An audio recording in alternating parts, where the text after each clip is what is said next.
4. From broke to big break, the importance of keeping it moving. When I was 12, my mom asked me if I wanted to be famous, and I yelled, "Bring it on!" I was ready. When I was still in kindergarten, I'd had a taste of what it felt like to do what I love, and after that, there was no going back. But by the time I was a teenager, no matter how hard I tried, fame wasn't bringing me a damn thing. I hadn't booked a role in years, though not for lack of trying. My pattern was to get to the final round of auditions, make the casting directors love me, get my hopes up, and then have them dashed when it amounted to nothing. I was almost in the Bratz movie, but didn't get it and got super upset. Same with the Cheetah Girls. I also went on more Disney auditions than I can count. A Disney audition meant that you had to sing and dance, so I'd pick my own music, go in there, nail it, and then the part would go to someone else. Vanessa Hudgens, High School Musical. At one audition, I sang my ass off and had all the casting directors smiling and clapping after I'd finished. "You just do so great every time you're in here," one of them told me. I'd heard it all before, and though I'm sure you can't imagine me ever saying anything inappropriate, right? I blurted out, "Oh yeah? Then how come you never cast me for anything?" The whole room went silent, and everyone stared at me as if I'd just told Minnie Mouse to go F herself. You do not talk back at a Disney audition. My mom hustled me out of there as fast as she could. Once we were outside, I pointed at the big green building we just exited, the one that I'd been to so many times before, and told her, "I don't care what they are casting in there, I am never coming back." And so I didn't. At the beginning of the year, I convinced my parents to homeschool me for a while, to open up more time for auditions. But by the time the paperwork went through and we'd gotten the go-ahead to proceed, I was over the idea of homeschooling, and I accepted that the acting thing just wasn't happening. It wasn't as if I could go stand on the street corner and deliver monologues until someone offered me a role on Ugly Betty. I literally couldn't do anything unless I had an audition, and those opportunities just weren't coming. I just wanted, gasp, to be normal for a while. October 20th, 2002. I am so upset right now, because I have to leave school in about a week or two to be homeschooled, and I'm really upset. I want to cry. At the beginning of the year, I wanted to be homeschooled because I was having a hard time with my schoolwork. But now, I really don't want to go. I won't have any friends. I'll miss out on so much. And the worst part is I have to leave because of acting, the one thing I can't stand. I want to be normal for a while. I'm not even booking right now. It's bullshit. But my dreams of normalcy didn't last long. I was still determined to keep it moving, so I shifted my focus to music. I'd always loved to sing. We have a home video of me banging the hell out of a Playskool piano and covering Michael Jackson's Leave Me Alone when I was only 2. I couldn't even say my L's, so I was really singing Leave Me Unknown. But I was pouring my heart out in that song. When I was still in elementary school, my dad would bribe a sound engineer friend of his by giving him $100 to sneak me into the studio on Saturday afternoon so I could work out my vocal cords on something more productive than just screaming on the playground. I know what you're thinking. If I wanted to sing in high school, why didn't I just join Glee Club? Well, I freaking tried. For 1/4 of my freshman year, I was a proud member of the school choir. But all the good solos and parts kept going to my arch nemesis, Nazanin Mandy. If the name sounds familiar, it's because she's an actress and singer who dates Miguel. But when we were teenagers, she was 2 grades ahead of me at Valencia High. She got to sing at every damn pep rally. Come on, girl, give a freshman a break. Because I was totally insane at that time and, let's be honest, probably really hangry, I decided it was a good idea to challenge her to a sing-off. "I don't think she's really that good," I told one of her friends, hoping my diss would travel through the grapevine and get back to her. "You tell her I said that, and we'll sing and see who's better." It was my most real-life Glee moment.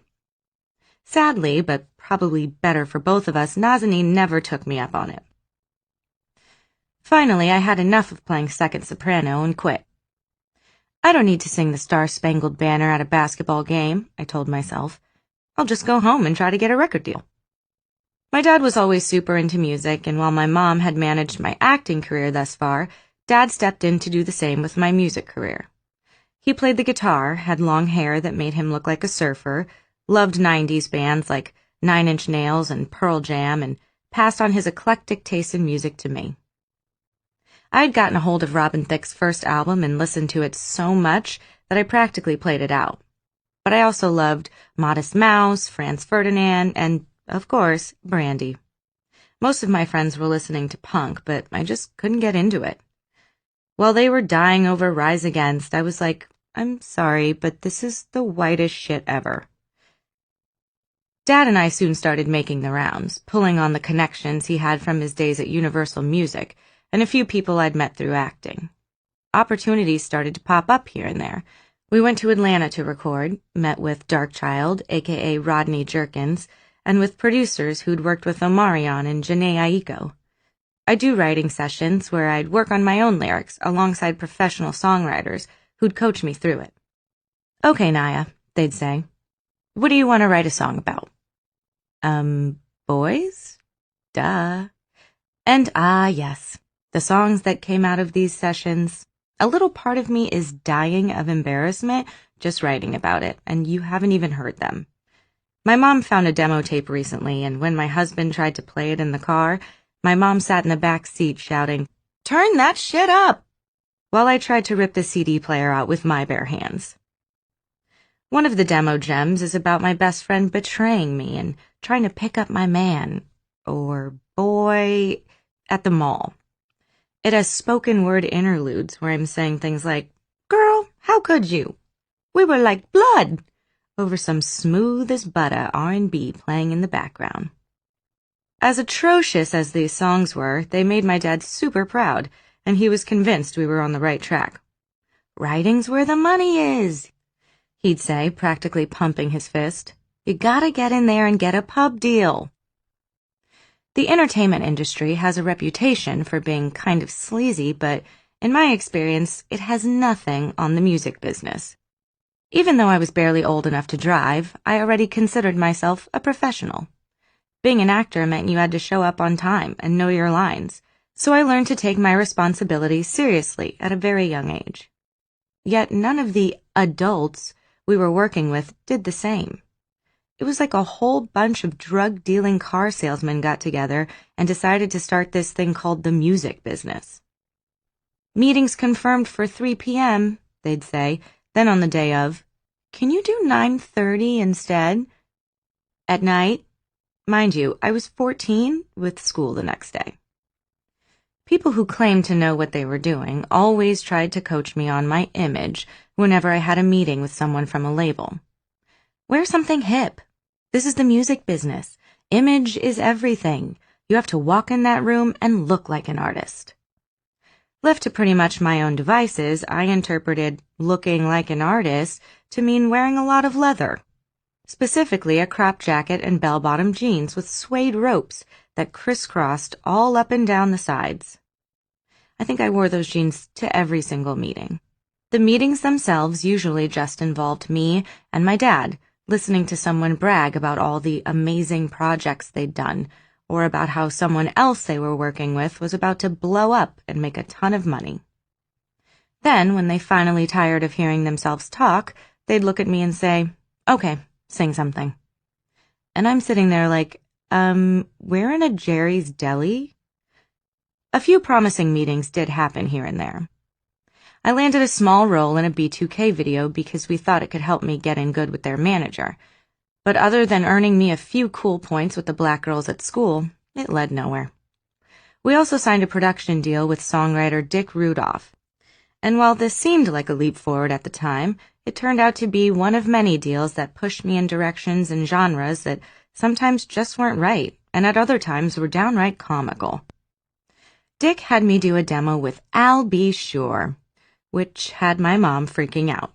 "Oh my God, Naya," she said, fanning herself. "You're doing a song with I'll Be Sure." That's a sign right there that this wasn't going to lead to chart-topping songs. If a singer has the mom swooning, he's probably not the right pairing for a 14-year-old girl. Other deals wanted to push me toward the tween market, but I didn't want my music career to hinge on chewing bubblegum and wearing my hair in pigtails. I wanted to be taken seriously. Couldn't they tell by my bell-bottom jeans? In the end, nothing seemed right, and by the time I was nearing the end of high school, my music career had also ground to a halt.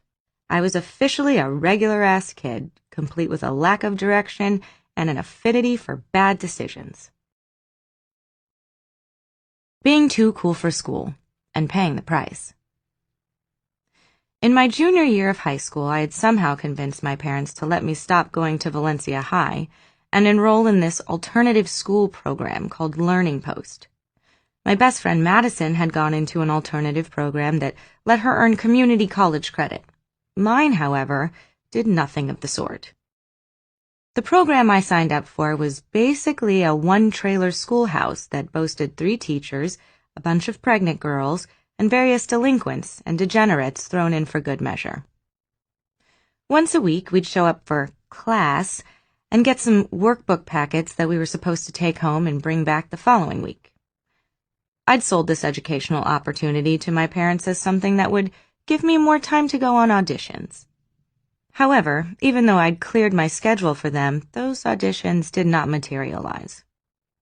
Instead, I spent my days sleeping as late as possible, watching daytime talk shows, and generally doing a whole lot of nothing.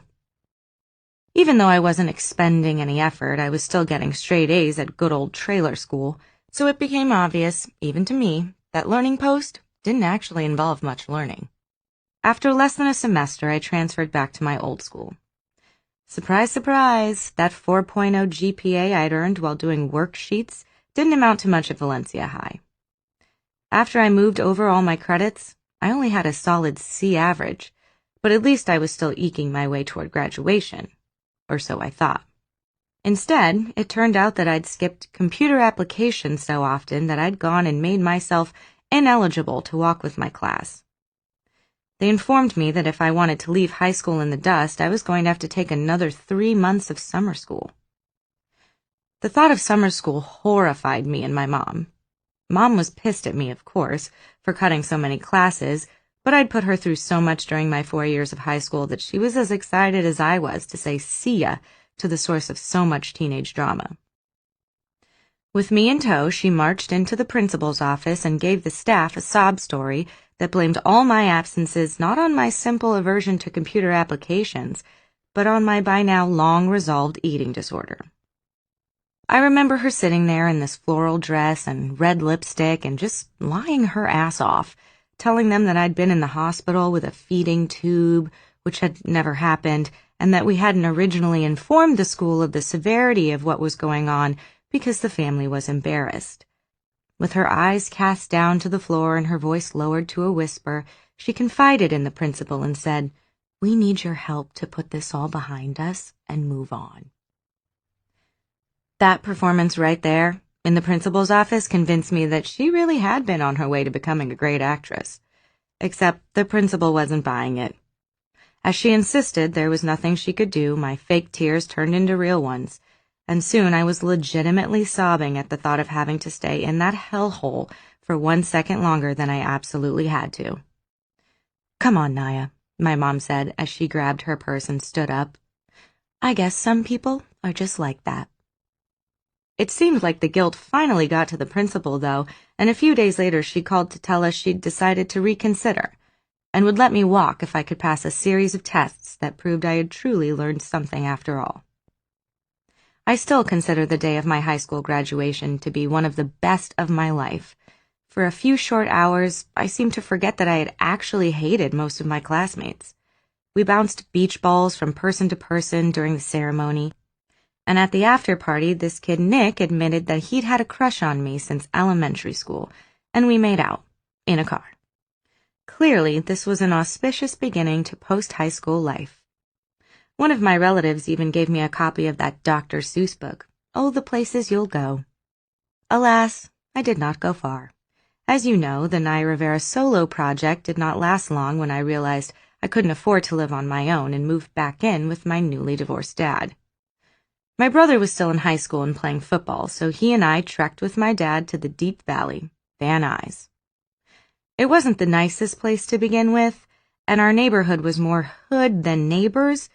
There were no streetlights on our block, or any of the blocks around us for that matter, and it was a bit of a shock to a born and bred suburban girl like me. Dad rented a 3-bedroom house for our fractured family and gave me the biggest bedroom. The space was huge, almost like a small loft, and there was plenty of space for all my recently acquired and unfortunately unreturnable furniture. But I had to contend with the $500 per month rent my dad began charging me, so I set about looking for a job without looking very hard. That led me to the Abercrombie & Fitch store in the Valencia town center. Rest in peace, because it's long since closed. I had worked at Abercrombie before, as one of my first jobs when I was 16. My friend Madison had worked there too, and it definitely had not felt like work. It was more like an after-school program. We'd show up for our shifts wearing t-shirts with the name of the store plastered across the front, and sometimes even the back, and cut-off jeans shorts so tiny that it was actually a good thing I didn't have an ass. We'd fold t-shirts for a couple of hours, help a customer or two if we absolutely had to, and gossip while spending the few measly dollars that we made on some Panda Express at the food court. Having a job was so fun. But now that I was 19 and had a rent check hanging over my head, I wanted to make more than minimum wage. I figured the best way to do that was to be a manager. I didn't want to fold the t-shirts. I wanted to be the person who told the other people to fold the t-shirts. For some God-only-knows reason, being a manager at Abercrombie required a bachelor's degree, which I definitely did not have. So I just lied. My resume was a glorious work of creative writing. I explained that because I was an actress, I'd graduated early from high school by taking advanced placement classes, the kind where you also earned college credit. Because I'd taken so many of those, I had an associate's degree by the time I was 16. And just 3 years later, I'd already obtained a bachelor's degree in, get this, fashion merchandising and communications. I was just that motivated. That someone with a college degree and that much ambition would decide to move back in with their dad and get a job at the mall makes total sense, right? Anyway, they bought it and hired me, which I guess is probably a testament to my acting skills more than anything. Lies and falsified credentials aside, I was a really good manager. I told all those underling teenagers how to fold those jeans and spritz that cologne like the boss that I was. One of my coworkers was this guy named Greg, who was actually almost 30 but still acted like he was 18. Every season we had to spend an extra late night in the store, changing out all the old merchandise to make room for the new. We'd work until after midnight, and on one such night, I unfortunately hooked up with Greg in the store. Insert grimacing emoji here. At this time in my life, I'd only had sex once, and my amorous adventures were pretty limited. I wasn't used to getting attention from guys at all.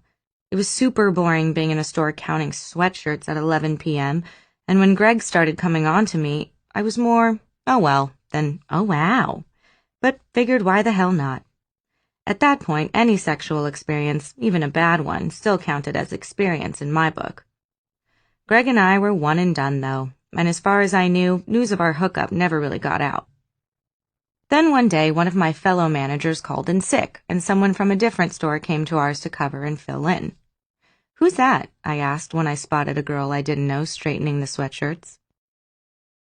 "Oh, that's Greg's wife," my coworker responded. "She works at another Abercrombie store." I choked on my soda and squeaked, causing my coworker to give me a weird look. I quickly composed myself for my shift.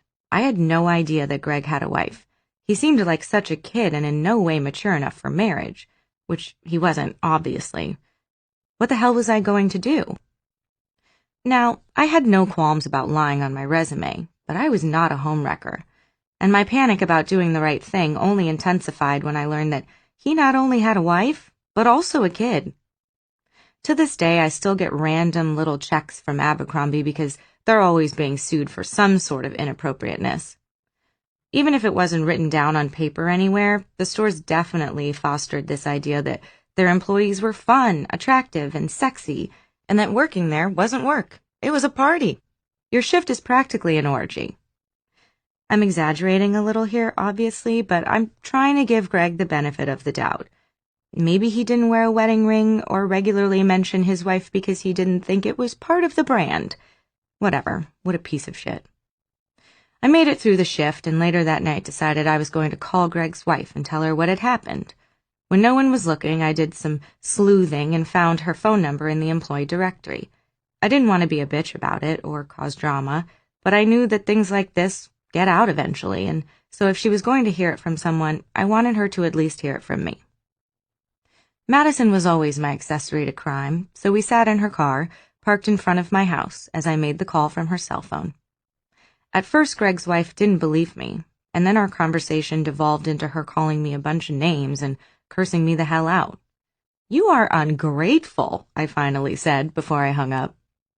The next day, though, I sent flowers, sans card, to her at the store. "Why would you do that?" Madison asked. "She just called you a whore." "I know," I said, "but I just feel bad. I would never want something like that to happen to me." Ugh, I still feel horrible just thinking about this whole situation. I was not looking forward to continuing my working relationship with Greg, but lo and behold, I didn't have to worry about it, because shortly thereafter I was fired for ringing up my own purchase, which in the retail world is akin to outright theft. I hadn't stolen anything, but my new joblessness was a little bit of karma coming my way, and I was more than willing to take it. For the next 3 months, I was a bum. I slept late, hung out with my mom, and tried to wrap my head around the fact that I was seriously in debt and had no money. I took one community college class, then dropped it. I was completely lacking direction, and also behind on rent. Soon I owed my dad $1,500, and he showed no sign of letting me forget about it. I decided I would get a waitressing job. The hourly wage wasn't cutting it, and I needed something where I could make tips and have cash on hand every day.